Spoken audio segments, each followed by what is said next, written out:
waa sheekadii awrka iyo daawada. Waxa meel ku wada noolaa awr iyo daawo. Waxay ahaayeen saaxiibo aad isugu dhow. Maalin maalmaha ka mid ah waxay go'aansadeen inay soo xadaan oo ay u dhacaan beer u dhoweyd. Beerta waxaa ka xigay webi.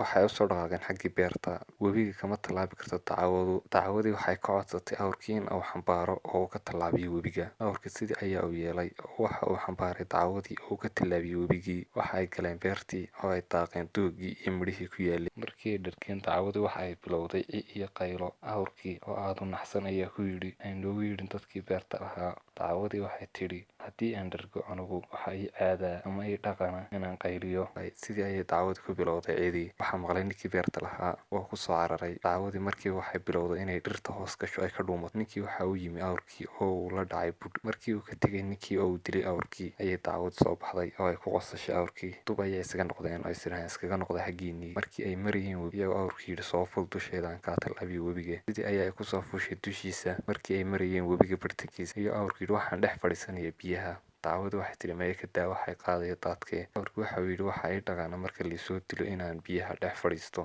Sidii ayaa awrkii ku dhex fadhiistay biyihii. Daawadina waxa qaaday daadkii. Xigmadda sheekada weligaa cidna ha khiyaamin. Khiyaamadu waa shay xaaraana.